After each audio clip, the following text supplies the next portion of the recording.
అందరికీ నమస్కారం. ఈరోజు కథ ప్రేమ ఎంత మధురం, ఎపిసోడ్ 116, గూటికి చేరిన చిలక.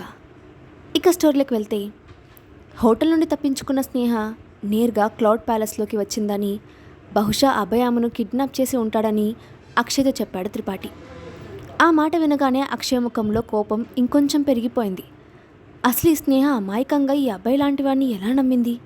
ప్రపంచంలో ఇంత తెలివి తక్కువ వాళ్ళు ఎవరైనా ఉంటారా అని కోపంగా పళ్ళు కొరుక్కుంటూ ఎదురుగా ఉన్న అభయ్ని చూసి, ఇప్పుడు నువ్వేం చెప్పాలనుకుంటున్నావు అని అడిగాడు. అప్పుడు అభయ్ నవ్వి, ఎస్, ఇప్పుడు నువ్వు కరెక్ట్గా పాయింట్కి వచ్చావు. నేను ఎక్కువగా నీ టైం వేస్ట్ చేయను, డైరెక్ట్గా మ్యాటర్లోకి వస్తాను అంటూ అక్షయ్ కళ్ళల్లోకి చూస్తూ, నేను నీకు స్నేహాన్ని అప్పగించాలంటే నువ్వు ఈ మధ్య వరుణ్ దగ్గర నుంచి కొన్న ఈస్ట్ సైడ్ ల్యాండ్ను నాకు అప్పగించాలి అని అన్నాడు. ఆ మాట వినగానే అక్కడున్న వాళ్ళంతా షాక్ అయ్యారు. త్రిపాఠి గుండె జారిపోయినట్లు అనిపించింది. దాంతో వెంటనే అతను ఆందోళనగా అక్షయ్ వైపు చూస్తూ, ఇంతకు ముందులాగే వెంటనే తల ఊపి ఆ ల్యాండ్ ఇవ్వడానికి బాస్ ఒప్పుకుంటాడా అని టెన్షన్తో ఉన్నాడు త్రిపాఠి. గదిలో నుంచి జరుగుతున్నదంతా చూస్తున్న స్నేహ కూడా ఒక్కసారిగా నమ్మలేనట్లుగా షాక్తో నోరు తెరిచింది. ఆ ల్యాండ్ అక్షయ్కి ఇవ్వడానికి ఆమె ఎంత కష్టపడిందో స్నేహకు మాత్రమే తెలుసు. ఆల్రెడీ ఒకసారి తనను రక్షించడానికి అక్షయ్ తన చేతిలో ఉన్న ల్యాండ్ను పోగొట్టుకున్నాడు. ఇప్పుడు మళ్ళీ తనని అడ్డు పెట్టుకొని అక్షయ్తో ఇలాంటి డీల్ చేస్తాడని స్నేహ ఊహించలేదు. దాంతో ఆమె ముఖం ఒక్కసారిగా అభయ్పై అసహ్యంతో నిండిపోయింది. అక్షయ్ మరోసారి అతని వలలో పడేంత తెలివి తక్కువగా ప్రవర్తించకూడదని మనసులోనే అనుకుంది. మరోవైపు అభయ్ ప్రవర్తన మీద కూడా స్నేహకు అనుమానం వచ్చింది. ఇదంతా అభయ్ కావాలని చేస్తూ ఉండి ఉండొచ్చు. నన్ను కేవలం డోర్లో బ్లాక్ చేశాడు, నా చేతులు కాళ్ళు కట్టేయలేదు. అలాగే నేను ఇప్పుడు గ్లాస్ మీద గట్టిగా కొడితే అక్షయ్ నన్ను గమనిస్తాడు కూడా. మరి ఇవన్నీ తెలుసు కూడా నన్ను ఇక్కడ లాక్ చేశాడంటే తనను అక్షయ్ ఎంతగా కోరుకుంటున్నాడో అభయ్ టెస్ట్ చేయాలనుకుంటున్నాడా అని అనుకుంది. ఇంతలో చాలాసేపు ఆలోచించిన అక్షయ్ తల పైకెత్తి, అభయ్, ఒకవేళ నేను ఆ ల్యాండ్ నీకు ఇచ్చినా నువ్వు దాన్ని యూజ్ చేసుకోగల సామర్థ్యం నీకుందని అనుకుంటున్నావా అని అన్నాడు. ఆ మాటకు అభయ్ నవ్వి, నేను దాన్ని తీసుకోవడానికి ధైర్యం చేస్తున్నానంటే దాన్ని ఉపయోగించడానికి కూడా నాకు ఏదో ఒక మార్గం ఉండే ఉంటుంది కదా మిస్టర్ అక్షయ్. నువ్వు ఆ విధంగా ఎందుకు ఆలోచించడం లేదు? అయినా నిన్నేం బలవంతం చేయడం లేదు. ఒకవేళ నువ్వు నాకు ఆ ల్యాండ్ ఇవ్వకూడదు అనుకుంటే దయచేసి ఇక్కడి నుంచి వెళ్ళిపోండి అని చెప్పి వెళ్ళి అభయ్ కూల్గా మళ్ళీ సోఫాలో కూర్చుండిపోయాడు. దాంతో అక్షయ్ మెదడులో ఒక్కసారిగా అనేక ప్రశ్నలు మొలకెత్తాయి. ప్రస్తుతం అతని ముఖం చూస్తుంటే స్నేహ తన దగ్గర సేఫ్గా ఉందని, ఎలాంటి ప్రమాదం లేదని అర్థమైంది. ఇలాంటి టైంలో అతనికి ల్యాండ్ తిరిగి ఇచ్చేయడం వల్ల బిజినెస్ పరంగా మళ్ళీ ఏదైనా ప్రాబ్లం వచ్చే అవకాశం ఉంది. ఇప్పటికే రజనీష్ ఇంకా హేమసుందర్ ఇద్దరు నేను ఏ టైంలో వాళ్ళకు దొరుకుతానా అని ఎదురు చూస్తున్నారు. ఇప్పుడు ఉన్న ఈ ల్యాండ్ కూడా పోగొడితే వేద ఫ్యామిలీకి ప్రెసిడెంట్గా ఉన్న తన స్థానం ప్రమాదంలో పడుతుంది అనుకున్నాడు. కానీ చివరికి అక్షయ్ స్నేహ వైపే ఉండడానికి మనసులో నిర్ణయం తీసుకున్నాడు. అక్షయ్ని గమనిస్తున్న స్నేహకు కూడా అతను తన కోసం ల్యాండ్ వదులుకోవడానికి సిద్ధపడ్డాడని అర్థమైంది. దాంతో వెంటనే అద్దంపై పెద్దగా కొడుతూ, అక్షయ్, నువ్వు అతను చెప్పిన దానికి ఒప్పుకోవద్దు, నేను ఇక్కడే ఉన్నాను అంటూ పెద్దగా అరిచింది. దాంతో అక్షయ్ ఆనందంగా ఆ పిలుపు వినిపించిన వైపు చూశాడు.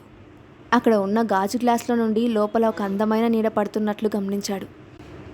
ఆ ప్యాలెస్ మొత్తం వెతికినా దొరక్కపోతే అసలు ఇక్కడ ఉండే అవకాశం లేదని అనుకున్నాడు అక్షయ్. కానీ ఆమె తన పక్కనే ఉందని ఊహించలేదు. దాంతో వెంటనే తన గార్డ్స్ వైపు చూసి డోర్ తీయమని సైగ చేశాడు. దాంతో వాళ్ళు వెళ్ళి రూమ్ డోర్ ఓపెన్ చేశారు. వెంటనే లోపల నుండి స్నేహ బయటకు వచ్చి, వద్దు, నువ్వు ఈ డీల్ ఒప్పుకోవద్దు అని అంది. ఆమెను చూడగానే అక్షయ్ ముఖంలో చిరునవ్వు వచ్చింది. అందులోనూ తన గురించి ఆమె టెన్షన్ పడుతూ కనిపించడంతో అక్షయ్కి చాలా ఆనందంగా అనిపించింది. దాంతో వెంటనే తన చేతిని ముందుకు చాచి, ఇప్పటికే నువ్వు చాలా ఇబ్బంది పెట్టేశావు, ఇప్పుడు నాతో ఇంటికి వస్తున్నావా లేదా అని అడిగాడు. స్నేహ వెంటనే పరిగెత్తుకుంటూ వెళ్ళి అక్షయ్ని గట్టిగా కౌగిలించుకుంది. ఎరుపెక్కిన కళ్ళతో అతని వైపు చూసి, నన్ను క్షమించు, ఇదంతా నా వల్లే జరిగింది అని అంది. ఆమె బాధపడడం చూసిన అక్షయ్ మృదువుగా, సరే, ఇప్పుడేం కాలేదు, అంతా బాగానే ఉంది, మనం ఇక తిరిగి వెళ్దాం అని అన్నాడు. దాంతో అక్కడున్న వాళ్ళంతా ఒక క్షణం పాటు ఆశ్చర్యపోయారు. అప్పటిదాకా అభయ్ మీద కోపంతో ఊగిపోయిన అక్షయ్ ఒక్క క్షణంలోనే అంత స్మూత్గా ఎలా మారిపోయాడో అర్థం కాలేదు. వాళ్ళిద్దరు కౌగిల్లో నుంచి బయటపడకుండా మాట్లాడుకుంటూ ఉండడంతో అందరూ వాళ్ళని విచిత్రంగా చూస్తున్నారు. దీని పక్కన ఉన్న త్రిపాఠి చిన్నగా దగ్గుతూ, బాస్ లేట్ అవుతుంది, మనం వెళ్ళాలి అని అన్నాడు. అక్షయ్ వెంటనే అంటూ స్నేహాన్ని వదిలి ఆమె చేతిని పట్టుకొని బయటకు వెళ్ళడం మొదలుపెట్టాడు. అప్పుడు అభయ్ ఆమె వెళ్తున్న వైపే చూసి, ఈ స్నేహకు అవసరమైనప్పుడు నేను హెల్ప్ చేశాను, అయినా ఇప్పుడు కనీసం ఒక్క మాట కూడా చెప్పకుండా వెళ్ళబోతోంది అని అనుకుంటూనే వెనుక నుంచి, అక్షయ్, ఇప్పుడు స్నేహ నా కంపెనీలో ఒక ఎంప్లాయ్, నువ్వు ఆమెను ఇలా తీసుకెళ్లడం మంచిది కాదు, దీనికి నువ్వు కనీసం నాకు ఇంకా ఎక్స్ప్లెనేషన్ కూడా ఇవ్వలేదు అని అన్నాడు. ఆ మాట వినగానే అక్కడ వాళ్ళంతా ఆశ్చర్యపోయారు. ఇప్పుడు స్నేహ అక్షయ్ దగ్గర ఉంది కాబట్టి అతను కొంచెం తీవ్రంగా రియాక్ట్ అయ్యే అవకాశం ఉందని అనుకున్నారు. కానీ అప్పుడు అక్షయ్ తల తిప్పి ఎదురుగా ఉన్న అభయ్ వైపు సూటిగా చూసి, ఇక నుండి స్నేహ నీ ఎంప్లాయ్ కాదు, ఇదే నేను నీకు చివరిగా చెప్పే మాట అంటూ బయటకు వెళ్ళబోయాడు. కానీ అభయ్ అంతటితో ఆగకుండా మళ్ళీ మాట్లాడుతూ, స్నేహ, నిన్ను అక్షయ్ ఫ్యామిలీ మెంబర్స్ ఆ ఇంటి నుంచి వెళ్ళగొట్టినప్పుడు నేనే నీకు షెల్టర్ ఇచ్చాను. నిన్ను ఆ రోజు కాపాడకపోయి ఉంటే నువ్వు ఈరోజు క్షేమంగా ఉండేదానివా అని అన్నాడు. ఆ మాటలు విని అక్షయ్ ఇబ్బంది పడిపోయాడు. దాంతో అతను కోపంగా, నా భార్య బిడ్డలను నేను కాపాడుకోగలను, ఇందులో నువ్వు ఇంటర్ఫియర్ అవ్వాల్సిన అవసరం లేదు, కానీ నువ్వు మళ్ళీ మా విషయాల్లోకి వస్తే నేను చాలా సీరియస్గా తీసుకుంటాను అని అన్నాడు. అక్షయ్ మాటలు విని అభయ్ పెద్దగా నవ్వి స్నేహ వైపు చూసి, స్నేహ, నువ్వు మరోసారి కూడా బయటకు వెళ్ళాలనుకుంటే అప్పుడు కూడా నేను నిన్ను నా ఇంటికి తీసుకెళ్ళడానికి రెడీగా ఉంటాను అని అన్నాడు. ఆ మాటలు వినగానే స్నేహ అడుగులు అక్కడే ఆగిపోయాయి. ఆమె వెంటనే వెనక్కి తిరిగి చూడలేదు. కానీ పక్కనే ఉన్న అక్షయ్ కోపాన్ని ఆమె అబ్జర్వ్ చేయగలిగింది. స్నేహ ఇంకేం మాట్లాడకముందే అక్షయ్ ఆమె చేతిని గట్టిగా పట్టుకొని బయటకు లాక్కొని వెళ్ళిపోయాడు. అభయ్ వెళ్తున్న వాళ్ళిద్దరినీ నవ్వుతూ చూస్తూ ఉండిపోయాడు. అప్పుడు అతని పక్కనే ఉన్న అనుచరులు, బాస్, మీరు నిజంగా వాళ్ళని చాలా ఈజీగా వదిలేశారు, లేదంటే ఇప్పటికే ఆ ల్యాండ్ అని అతన్ని మాట్లాడుతూ ఉండగానే అభయ్ అతని వైపు కళ్ళు తిప్పి చూసి, నువ్వు ఇంతకు మించి ఎక్కువ మాట్లాడడానికి వీల్లేదు, ఆ ల్యాండ్ చాలా ఇంపార్టెంట్ అని నాకు కూడా తెలుసు, కానీ ఇప్పుడు అక్షయ్ ఆ ల్యాండ్ నాకు తిరిగి ఇచ్చినా అది అంత ఈజీగా మన సొంతం కాలేదు అంటూ అప్పటిదాకా స్నేహ ఉన్న గదిని చూడ్డానికి తల తిప్పాడు. అప్పుడు అతనికి అక్కడ నిలబడి ఉన్న స్నేహ గుర్తొచ్చి, ఇలాంటి ఎన్ని ల్యాండ్స్ ఉన్నా ఆమెకు సమానం కాదు అని అనుకున్నాడు. అంతేకాకుండా తాను ల్యాండ్ని ఇవ్వమని అడిగినప్పుడు అక్షయ్ వెంటనే ఆమె కోసం ల్యాండ్ ఇవ్వబోయాడు. కానీ స్నేహ ఒక్కసారిగా వద్దని చెప్పగానే ఆగిపోయాడు. నిజానికి ఆ అబ్బాయి వాళ్ళని టెస్ట్ చేయడానికి ఆ ల్యాండ్ కావాలని అడిగాడు. దానికి అక్షయ్ ఈజీగానే ఒప్పుకోబోయాడు. అలాగే అతను స్నేహ కోసం మళ్ళీ మళ్ళీ వెతుకుతున్నాడు. అంటే అక్షయ్ మనసులో ఆమె చాలా ఇంపార్టెంట్ అనేది అబ్బాయికి అర్థమైంది. దాంతో అతని పెదవులపై చిన్న నవ్వు విచ్చుకుంది. చూస్తుంటే విషయాలన్నీ ఇంకొంచెం సరదాగా మారేటట్లు ఉన్నాయి. స్నేహ, మనం మళ్ళీ తిరిగి కలుద్దాం అని అనుకున్నాడు. అక్షయ్తో పాటు కారులో వచ్చి కూర్చుంది స్నేహ. కారు అక్షయ్ ఇంటి వైపు దూసుకెళ్తోంది. కారులో కూర్చున్న స్నేహ మనసులో ఎడతెగని ప్రశ్నలు తిరుగుతున్నాయి. జరిగిందంతా ఆమెకు ఒక కలలా అనిపించింది. జన్మలో ఆ ఇంటికి తిరిగి వెళ్ళకూడదు అనుకున్నాను, కానీ కొన్ని రోజుల్లోనే ఆ ఇంట్లో తిరిగి అడుగు పెట్టబోతున్నాను. ఇప్పుడు ఫ్యూచర్లో ఏం జరుగుతుందో అని ఆలోచిస్తే ఆమెకు కొంచెం భయంగా అనిపించింది.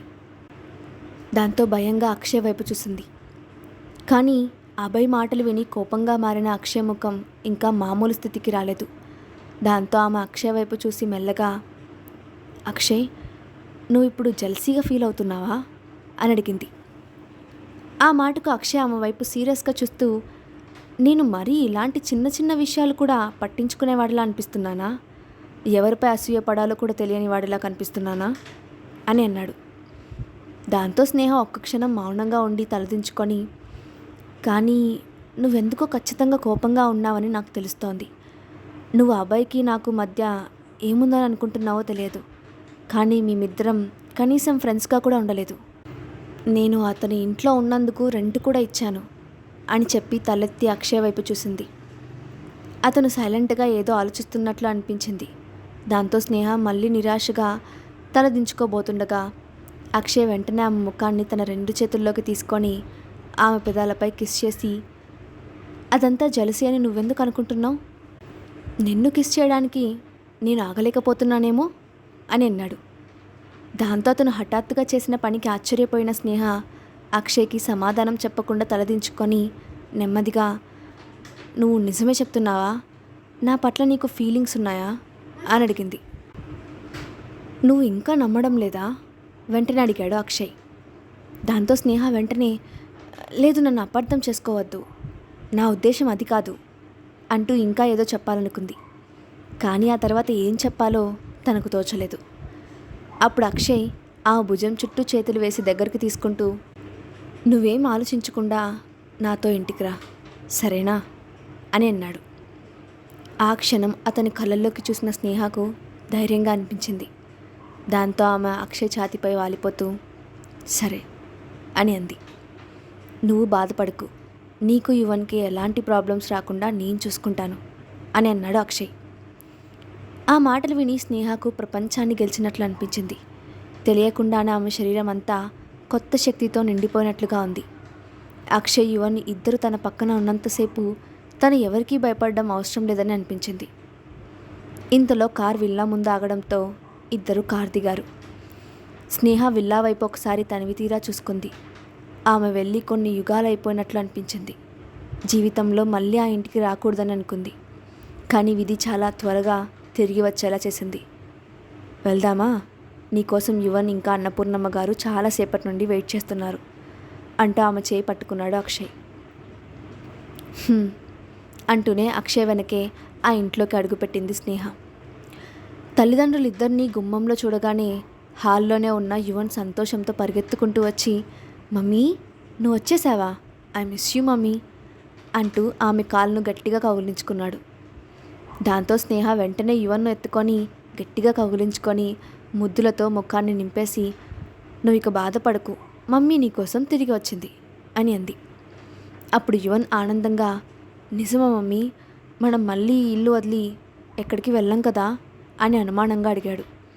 దాంతో స్నేహ నవ్వి, లేదు నాన్న, మనం ఎక్కడికి వెళ్ళడం లేదు అని అంది. అది వినగానే యువన్ సంతోషంగా, థ్యాంక్ యూ మమ్మీ అంటూ ఆమె మెడ మీద చేతులు వేసి కౌగిలించుకొని కిస్ చేశాడు. పక్కనే ఉన్న అక్షయ్ ఆ ఇద్దరు తల్లి కొడుకుల మాటలు వింటూ ఎమోషనల్ అవ్వకుండా ఉండలేకపోయాడు. పక్కనే ఉన్న అన్నపూర్ణ కూడా చెమర్చిన తన కళ్ళను తుడుచుకుంటూ, మేడం, మీరు తిరిగి వచ్చి మంచి పని చేశారు అని అంది. దాంతో స్నేహ, నన్ను క్షమించండి అన్నపూర్ణమ్మ గారు అంటూ తలదించుకుంది. వెంటనే అన్నపూర్ణ, మీరు క్షమాపణలు చెప్పడం ఏంటి మేడం? ఇక జరిగిందంతా వదిలేయండి. రండి, మీకోసం డిన్నర్ రెడీ చేశాను. ఎప్పుడు తిన్నారో ఏంటో, ముందు ప్రశాంతంగా డిన్నర్ చేయండి అని పిలిచింది. దాంతో అందరూ వెళ్ళి డిన్నర్ దగ్గర కూర్చొని నవ్వుతూ డిన్నర్ చేయడం మొదలుపెట్టారు. ఆ ముచ్చటైన కుటుంబం పరిపూర్ణంగా ఉన్నట్లు అనిపించింది. ఆ ముగ్గురిని నవ్వుతూ చూసిన అన్నపూర్ణ సంతోషంగా, ఈ కుటుంబానికి ఎవ్వరి దిష్టి తగలకూడదు అని అనుకుంది. కాసేపటికి డిన్నర్ పూర్తవడంతో అన్నపూర్ణ యువన్ను తీసుకెళ్ళి తన గదిలో నిద్రపుచ్చింది. డిన్నర్ కంప్లీట్ చేసుకొని అన్నపూర్ణమ్మ దగ్గర నిద్రపోతున్న యువన్ దగ్గరకు వెళ్ళి తన గదిలోకి తీసుకెళ్ళబోయింది స్నేహ. బాబును కదపకండి మేడం, మళ్ళీ లేస్తాడేమో, ఇక్కడే పడుకోనివ్వండి, నేను చూసుకుంటాను అని చెప్పింది అన్నపూర్ణమ్మ. తన తల్లిదండ్రులిద్దరూ కలిశారన్న ఆనందంతో యువన్ ముఖం సంతోషంగా నిద్రపోతూ కూడా నవ్వుతున్నట్లుగా కనిపించింది. అప్పుడు స్నేహ నిద్రపోతున్న యువన్ నుదుటి మీద ముద్దు పెట్టుకొని అక్కడి నుంచి మెల్లగా వచ్చేసింది. ఇక స్నేహ కూడా నిద్రపోవాలనుకొని గదిలోకి వెళ్ళింది. కానీ అక్కడ గదిలో తన మంచం మీద అక్షయ్ ఏదో పుస్తకం చదువుతూ వైట్ అండ్ వైట్ లాల్చీ పైజామాలో కనిపించాడు. అతన్ని చూసిన స్నేహ ఆశ్చర్యపోతూ, నేను నా గదిలోకి వచ్చానా లేక పొరబడ్డానా అనుకుంటూ ఒకసారి గది చుట్టూ చూసింది. అది తన గది అని కన్ఫర్మ్ చేసుకొని అక్షయ్తో, నువ్వు ఇక్కడున్నావేంటి అని అడిగింది.